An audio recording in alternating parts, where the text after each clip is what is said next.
All right, so like I was saying, we are continuing our reading of Captial's Grave by Jodi. We ended on what is in the name, so let's get started. Numerous terms have emerged as names from our present political economic system. The most prominent is neoliberalism. When applied to domestic economics in the global north, is associated with post-Keynesianism economic policies and the dismantling of the welfare state. When applied internationally, it's linked to globalization. Globalized neoliberalism and neoliberal globalization, fancy terms to disguise intensified exportation from the global south.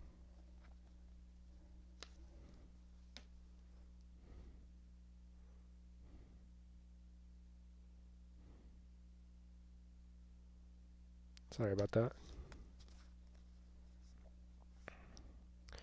Concern with austerity policies that cut back on state expenditures of public goods has led to the theorization of pre- precursor capitalism.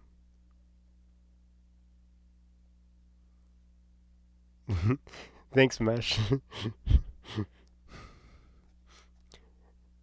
Christophers has added the notion of asset manager capitalism to his earlier analysis of render capitalism. Theorists focused on technology and communication have introduced the terms cognitive capitalism, digital capitalism, commutative capitalism, platform capitalism, and surveillance capitalism as part of the critical examination of capitalism's responsibility for climate change. We have designations like carbon capitalism, fossil capitalism, and capital scene. These terms for present economic societies accompany a slew of earlier designations that they sometimes preserve and sometimes displace. Imperialism, financial capitalism, and monopoly capitalism. The new terms intermingle with the critical vocabulary of radical capitalism and capitalist patriarchy that aims to draw out the dependence of economic exploitation on race and sex oppression. They also confront the reactionary label, dis- disparaging this critique, woke capitalism. And all these different ways of designating contemporary capitalism coexist with claims that we're moving beyond capitalism altogether. Paul Mason, for example, suggests that our era is post-capitalist, and Salvo Zeke offers liberal communism as the name for elite ideology associated with Bill Gates and George Soros. Zeke Zeke presents their philanthropy as a kind of capitalist self-negotiation, writing, "Today's capitalism cannot reproduce on its own. It needs extra economic charity to sustain the cycle of social reproduction." Different political analysis underpin these different terms. The terms identify different sets of problems, dynamics, property relations, power relations, and sites of struggle. The most compelling theorization of neoliberalism describes it as reactionary class response, a class project of wealth appropriation. Emphasis on imperialism draw out the exploitative imbrications of development and de-development, as well as the necessary interconnections between liberation struggles and struggles against occupation and militarism. The different analysis also correlate to the popular struggles of the last few decades. The movement of squares, the indigenous, the indigenodos, Occupy Wall Street, struggles around austerity, cuts, and precarity, environmental struggles, not only pipeline but also prices. Hello there, Psycho. How you doing there?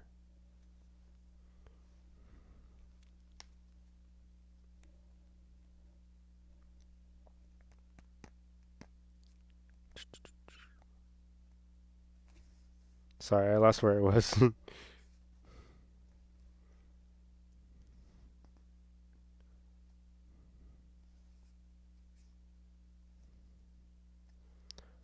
Okay, Occupy Wall Street, struggles around austerity cuts and bureaucracy, environmental struggles, not only pipelines but also prices, as in Gillet's Janty's movement in France, housing struggles, rents, foreclosures, and evictions, Black Lives Matter, racist policing, police abomination, and struggles against occupation, apartheid, and genocide, struggles around sex, gender, sexuality, bodily autonomy, reproductive justice, and abortion. Recognizing the reactionary charge of woke capitalism, we can even include here the struggles from below that take racist and sexist forms as they oppose immigration, vaccination, and the violent violation of the democratic feudal privilege of excluding or dominating in one another. All these struggles are over, across, and control, over who defines and controls who and what we are. We get and what we get and where we can go. In a world where capitalism cannot solve its problems, even when it controls the state, and new formation is not yet in place. The challenge is theorizing the connection between the crises of intensified economic inequality, social reproduction, political incapacity, and truncated political horizon, the reproduction of political goals to survive in substance. Approaching the extremes of crisis and polarization as a struggle for democracy misrepresents the problem. Democracy fails to name the division in the present. For examples, the rioters assaulting the U.S. Capitol on January 6, 2021, said they were fighting to save our democracy, when we all know this, they were fascists. Damn, Jodi. I agree, though. They mimicked the U.S. government in the constant undermining of other countries' democratic elections in the name of democracy.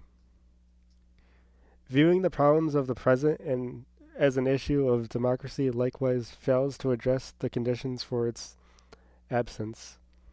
Economic inequality, and an imperialist system of exploitation.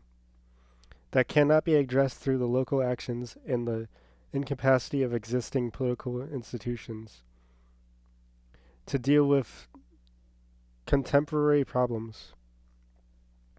Nevertheless, the call for democracy identifies that something is missing or has been lost. But what? Popular sovereignty? Our freedom? Our future? The illusion of our desire for equality? In the civil war of contemporary society, democracy is held up in contradictory ways. To uphold the imperialist colonial order and to champion its abolition, to defend against fascist and defend against anti-FIFA. I have an I have an in mind I have an in mind the bizarre world of some US Americans who glamorized the Second World War without knowing why it was fought.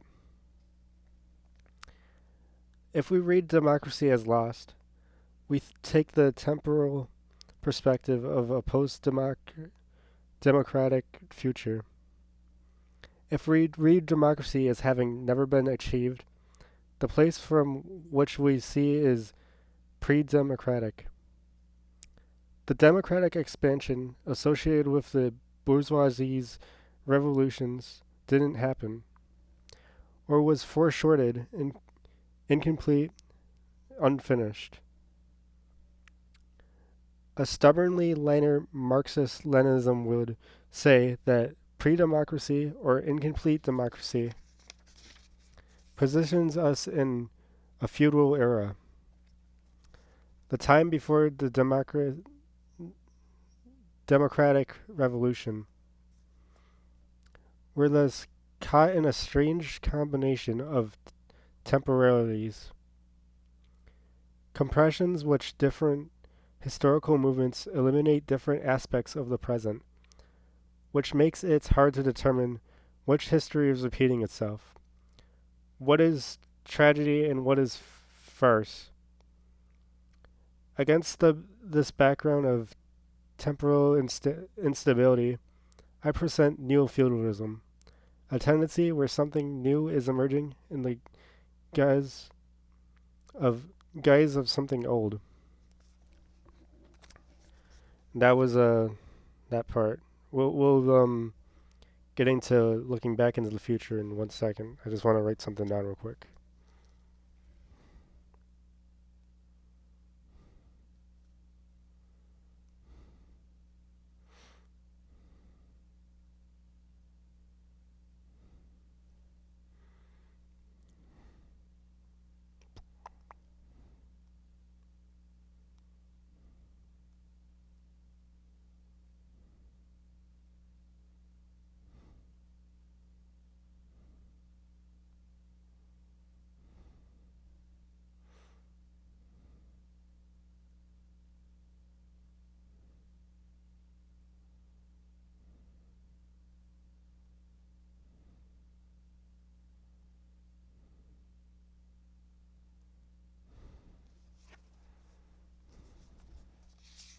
Sorry about this, comrades.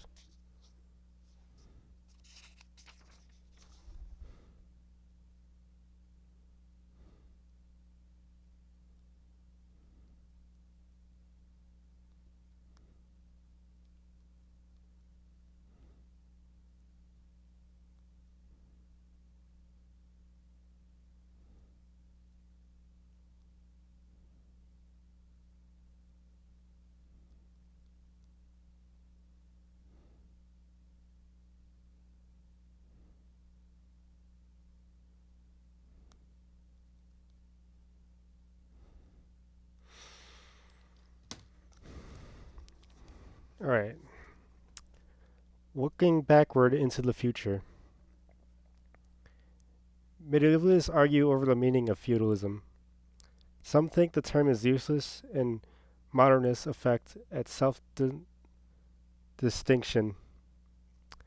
The European Middle Ages lasted roughly 1,000 years, comprising comprising multiple overlapping, changing, and coexisting political and economic forms with ties and relations extending into Africa, Asia, and Middle East.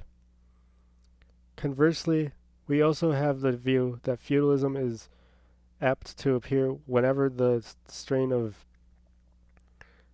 pervising and relatively large political unit proves to be beyond the economic and psychic resources of a society.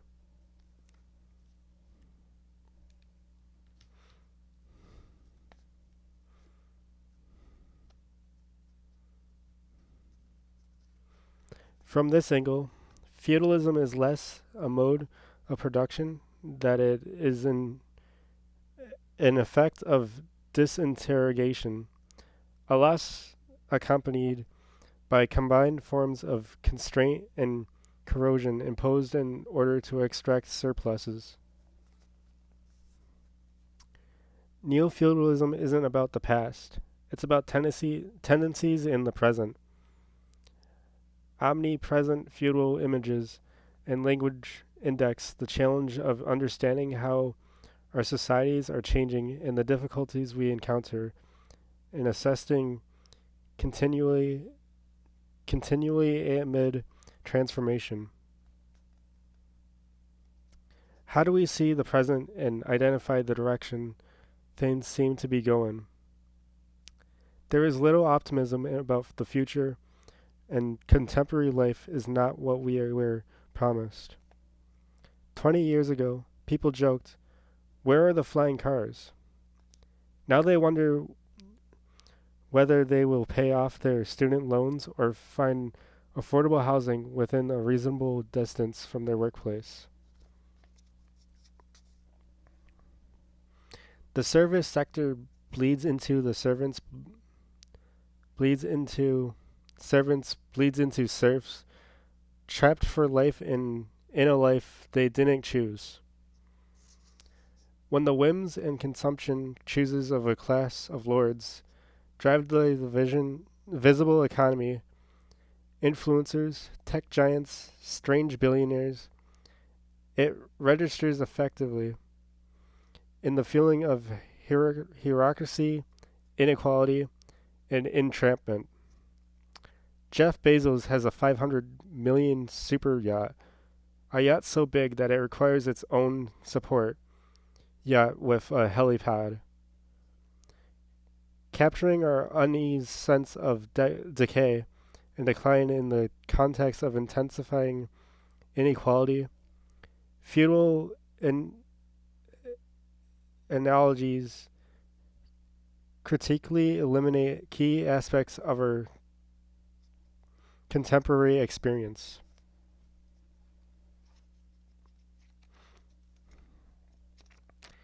In his 1973 classic, The Country and the City, Raymond Williams analyzed the idealization of feudal values in the context of the rise of capitalist agriculture in England. Oh, hey Greg, I'm gonna go make you mod real quick. It's going well. How are you doing?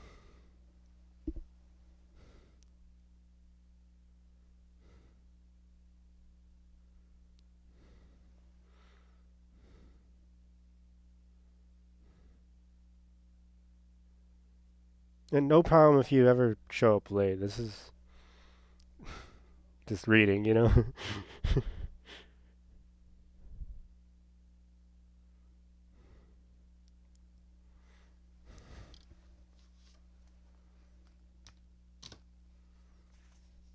Ah, damn, that sucks. I'm sorry you're dealing with that. Yeah, where was I? Yeah, I think I just read Raymond Williams analyzes the idealization of feudal values in the context of the rise of capitalist agriculture in England. A longing for the olden days, for hallowed forms of community, and reciprocally re, re, rec, aristocracy carried a critique of their displacement by self-interest and cash payment. Williams writes, the structure of feeling within which this backward reference is to be understood is then not primarily a matter of historical explanation and analysis. What is really significant is this particular kind of reaction to the fact of change. And this has more real and more interesting societal causes. Locating the displaced values in the feudal past complicates their utility for social critique. Is the goal a defense of tradition, of blood and soil? If the values are in the past, what does it mean to recover them? A risk of neo-feudalism hypotheses, the idea that capitalism is becoming neo-feudal, is not idolizing feudalism, although there are some libertarians and neo-reactionaries who do. Rather, the risk is inadvertently defending capitalism against the extra economic coercion, dependence, and violent exploitation of neo privilege and plunder. Capitalism may not look so bad. For example, the conservative writer Joe Kotkin uses the threat of mass serfdom to defend suburban home ownership, fossil fuels, and the American dream. His neo-feudal order is topped not by lords or knights, by tech oligarchs and an academic and media elite promoting a woke green ideology. Against Kotkin's mobilization of neo-feudal imagery for a populist defense of carbon capitalism, I agree that capital itself is neo-feudalizing. Capitalism isn't an alternative to neo-feudalism. The drive to accumulate is transforming its own laws of motion from competition, investment, and improvement to hoarding, predation, and destruction.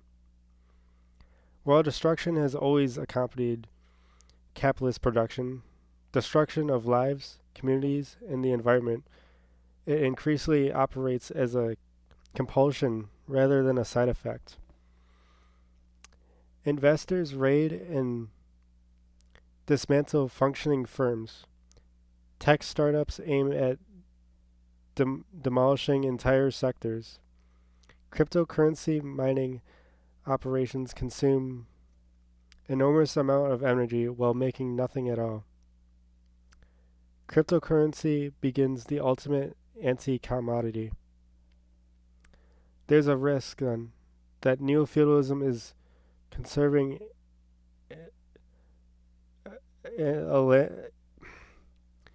analytical frame because we're being worse to make capitalism seem not so bad. At the same time, neo-feudalism helps account for why class fails to organize politics today, why left politics is so perpetually fragmented, and why the left has a hard time connecting to workers. In the so-called advanced economies, class no longer functions as a powerful political identity. The perspective of working people is not associated with an orientation to the future. The class that, up through the middle of the 20th century, was able to improve its quality of life by forcing capital to make concessions has dwindled in presence and power. An effect of deindustrialization and financialization. Being a worker isn't a source of strength and pride. It's something to qualify. Knowledge worker. Something to qualify knowledge worker. Cultural worker. Tech worker. Deny or get beyond. The weakening of working class identifications is typically explained as the result of the capitalist class' sustained attack on unions. That's not wrong, but it's 40-year-old explanation that doesn't shed much light on what's happening to the workers now. According to Atlanta writer George Chidi, people are trying very hard to avoid the word serf. But that's kind of where we are. The wager behind the neo-feudal hypothesis is that people have a hard time identifying as workers because they don't see their work as a driving social production and collective energy, as carrying a future they believe in. And instead they recognize it perhaps at inchoate and subliminal levels as serving the consumption requires of the ruling class, a marker of feudal political economy.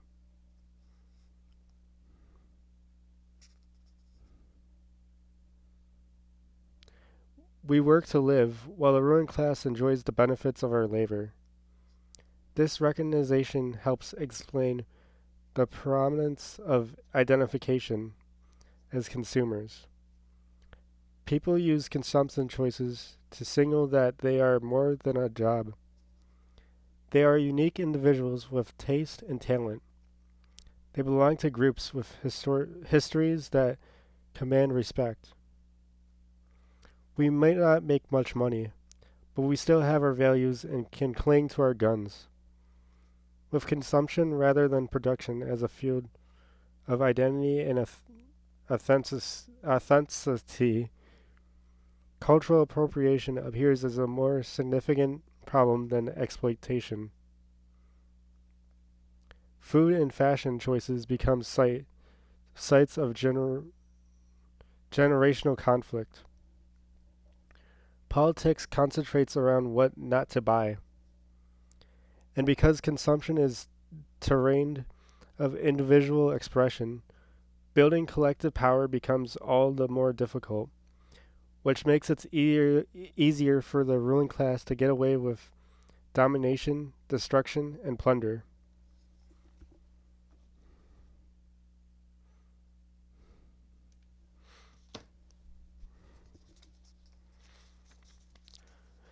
Now we're going into fighting back.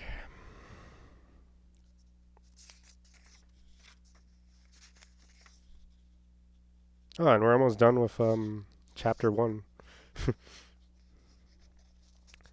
Tendencies are not determining. There is a space for a need for political action. We are in settling. We describe the picture that we take. Capitalism is turning itself into a neo-feudal order of new lords and new serfs, platform billionaires, and a massive sector of servants. Nevertheless, we can intervene. We must intervene. Strikes and movements around the world fight back on various fronts, organizing unions, demanding an end to fossil fuels, opposing racist policing and militarization, defending women's LGBTQ and Palestinian liberation. The struggles of service workers are class struggles, although many of them are not at the point of production. Debt, cost of living, transportation, education, health, and housing struggles all take on the exploitative practices of asset holders. These struggles are not found against capitalist as the bourgeoisie class of owners of the means of production. They are fought against landlords, banks, and the state that imposes cuts, fines, and forces on the many in the interest of maintaining the power of the few. Neo-feudalism is a concept that helps bring the struggles of today's proletarianized neo-serfs together by showing how they are all struggles against capital's self-transformation. Keeping the line of struggle in sight is crucial. An argument that associates neo-feudalism with the return of the repressed or some kind of repetition and regress risks falling prey to the assumption of incomplete bourgeoisie revolution.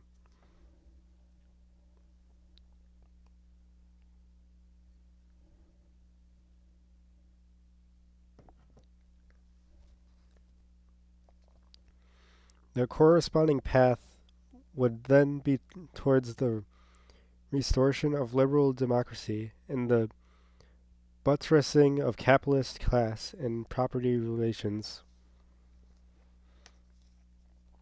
The insistent appeal to democratic values and liberal norms goes in this direction, as if democracy were possible in new feudalizing conditions, such as appeal reinforcements, the political form of wealth exportation, while ignoring the intensifications of inequality and unfreedom.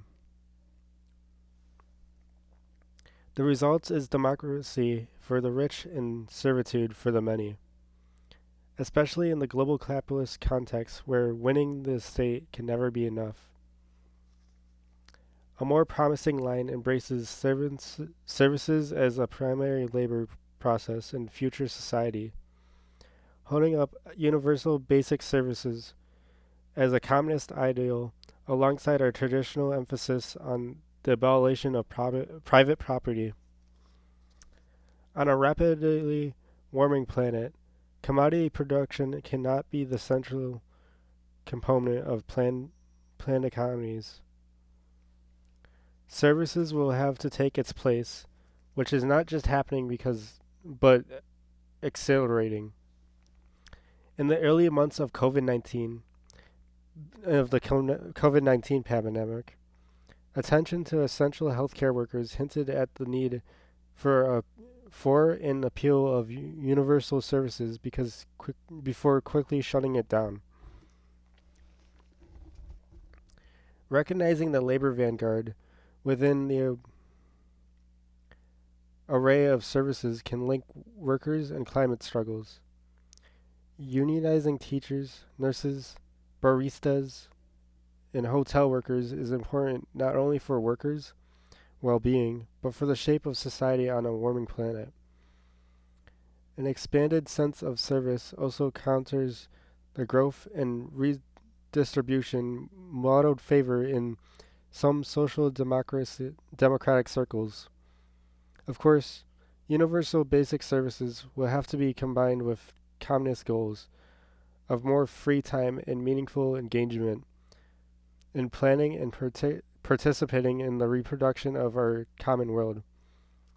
What's crucial to my argument is the pivotal role of services and service workers in ushering in communist society.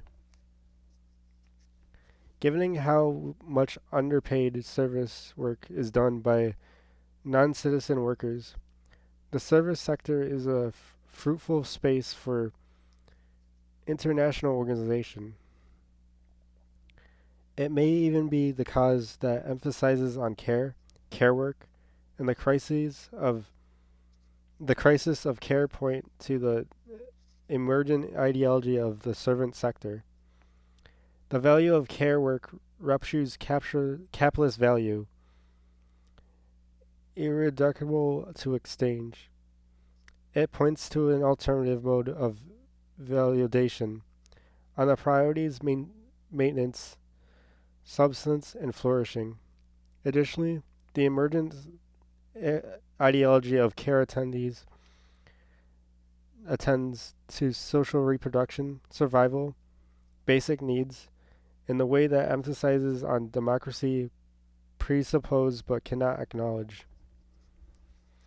with communism as the horizon. We move beyond surviving to thriving, beyond basic needs to needs for the time and space for creativity, conventionality, exploration, and joy.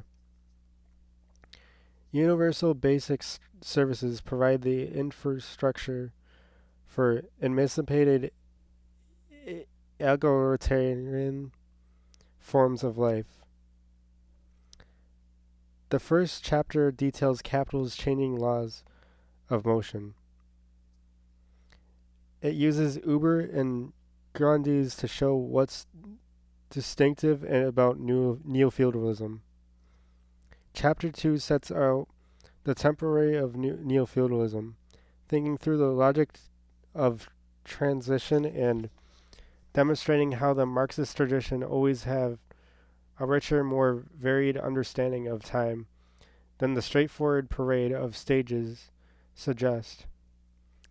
The third chapter describes the state class battle and effective structure of neo-feudalism, emphasizing parcellated sovereignty, new lords and serfs, hinteralization, and catastrophic